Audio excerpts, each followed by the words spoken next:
Medieval Christian hell was hell's high point in the West. So today, using primarily textual sources, I'd like to provide a brief introduction to the physical structure of medieval hell, as well as to the function that hell served in the medieval mentality. That is, how it operated within the system of punishment and reward, salvation and damnation. I'll begin with the sources for Christian hell. Then I'll look at the earliest Christian creeds, which outline the community's beliefs, as well as the writings of the fathers of the church, who established the intellectual foundations of Christianity, and then I'll turn to the medieval scholastics, who attempted to reconcile Christian beliefs with the tenets of ancient philosophy. Finally, I'll examine the rich body of medieval imaginative literature that shaped an idea of hell that continues to inhabit our own mythology. Although medieval art also contributes to our understanding of the medieval otherworld, I'll use it here only as illustration for the text. In this way, I hope to provide some insight into how people in the Middle Ages perceived their universe.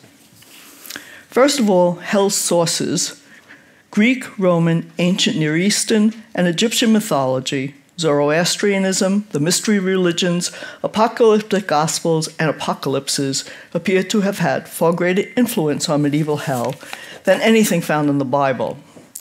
They introduced the deep pit, the rivers and lakes, the narrow bridges, and both judgment and punishment.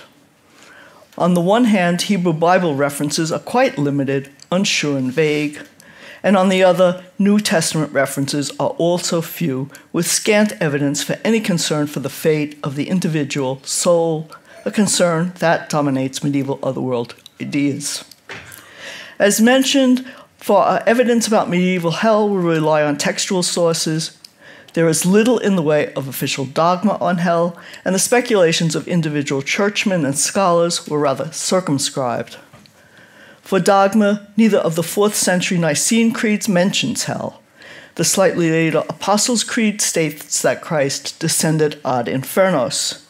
That phrase has been typically translated as descended to the dead, meaning simply he died, and only occasionally as translated as descended into hell.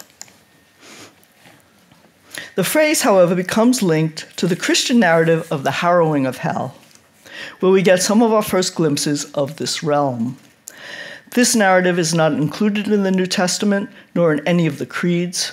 It's found in the 2nd century, but most notably in the 4th century Gospel of Nicodemus.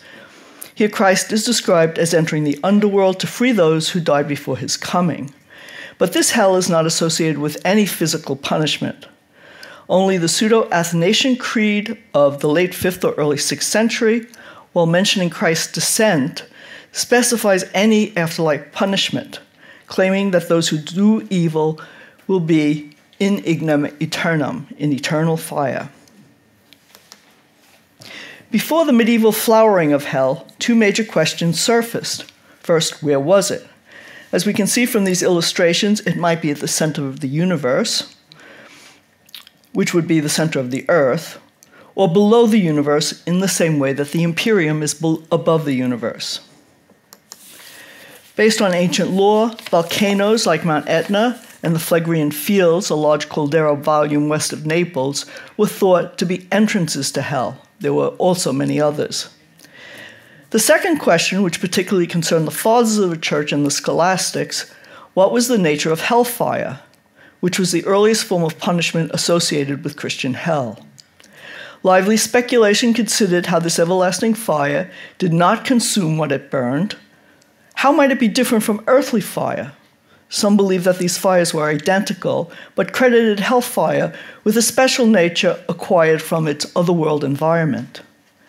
In the late 2nd and early 3rd centuries, Tertullian notes hell's darkness, thirst as a form of punishment, and the presence of a hellmouth, but he focused on this fire that burns eternally but does not consume.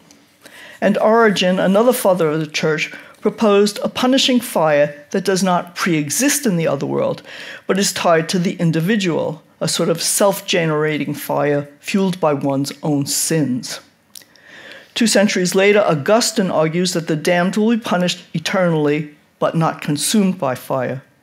He also says that the worm, vermis, will torment the body in hell, although he resists to finding the worm. And with the emergence of the scholastics at the beginning of the 12th century, these same concerns were repeated. In the 13th century, Thomas Aquinas proposed that the fire was the only source of punishment in hell, but he also acknowledged punishment inflicted by a worm. He asserted, however, that this worm was not material. These minds were working with metaphors to provide a visual image of a deep, fiery place at the bottom of the world where monsters dwell. It's important to remember that for medieval scholars, hell primarily was a metaphor.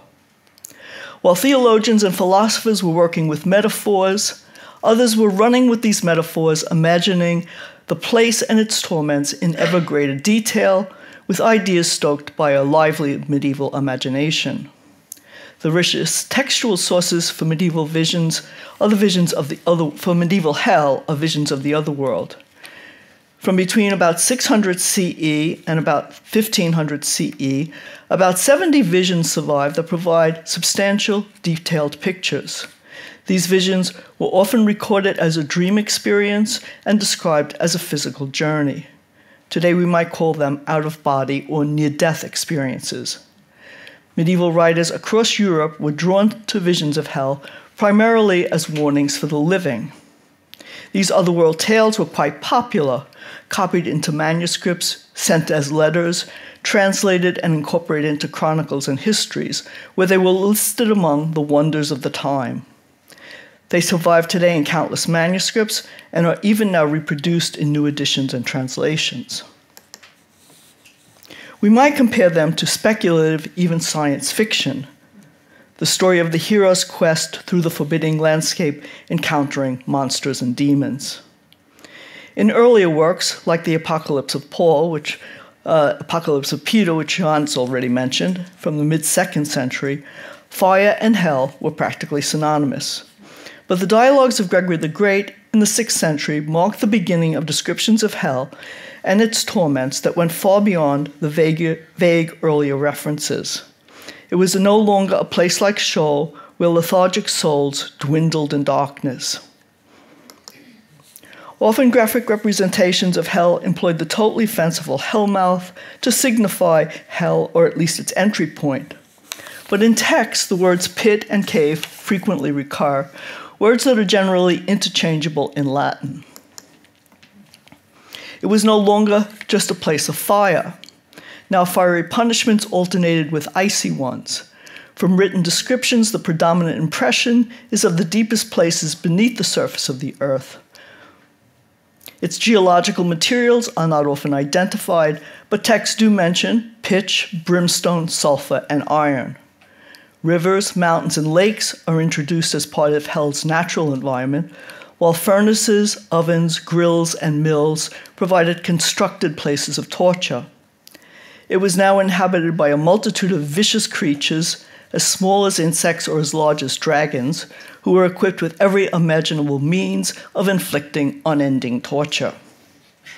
The single pit of hell continued in illustrations throughout the Middle Ages. But by the 12th century, hell had also developed into a multi-layered or segmented system of caves. Segmented here being a term of art used to describe these stratified hells. Here sinners were gruesomely punished in separate landscapes in a retributive system of justice, a contrapasso punishment of souls reflecting or contrasting with specific nature of their sins. These landscapes are usually arranged according to the notion of the Christian 7 deadly sins. Not only have the punishments and the landscapes evolved, but hell itself has also changed from a place of punishment at the end of time to a place that coexists with daily earthly life. The focus has shifted from the final judgment during the last days to the particular judgment at each human death. And around the 9th century, it begins to emerge that this underworld is not necessarily solely a permanent place of punishment. It also becomes a place of purgation, and in fact of redemption. This resembles the function of hell found in religious traditions that embrace reincarnation, like Hinduism and Buddhism. Before Purgatory in the West became a separate place, a place apart in the 12th century, as we find firmly established in the Divine Comedy of Dante, only those specifically assigned to the very bottom of hell were sent there forever. Others could actually work their way up or be helped along and finally attain at least the outer reaches of heaven. It might be useful to note here that in the Middle Ages, in addition to the use of caves as dwelling places and places for storage, they were also places for healing. Caves were often thought or even engineered to contain special conditions or elements to promote physical or spiritual well-being. Did caves as healing places somehow change medieval ideas about the caves of hell, adding a healing or purgative function? In 1149, just as Purgatory begins to take shape, the Vision of Tundale is recorded. This vision is remarkable in its structuring of hell as a multi-layered, segmented place, giving the sense of passing through a landscape of punishment, a sense of deepest descent through a stratum after stratum into the pit of hell. It recounts the adventures of a young Irish aristocrat who travels 8 levels into the underworld. Finally, he arrives at the pit of hell where he finds Satan, the Prince of Shadows. At this point, his guide tells him, "All you saw above await the judgment of God. Only those below are already judged." This development, evident from the early 9th century, is laid out with great clarity and vividness, as we will see in the Purgatory of the Divine Comedy. So we can see how hell developed from a vague warehouse to a place of eternal punishing fire, to a segmented, stratified place of individual punishment, and finally to a place of possible salvation, all buried deep beneath the surface of the earth, all the time adding features and figures to enhance its foulness. Finally, we're left with 2 questions. How strongly did people in the Middle Ages actually believe in hell? A second question is, what brought about the end of this tradition? One reason might be the decline in monastic literature with the closing of the monasteries, because this was essentially a monastic literature. With the rise of Protestantism, descriptions and depictions of hell were totally de-emphasized and focused on the Bible. Another reason might be the rise of Neoplatonic ideas about the soul and its striving to return to God. Did this make the tradition of hell passé, or was it perhaps the new understanding of the nature of the physical universe? Thank you.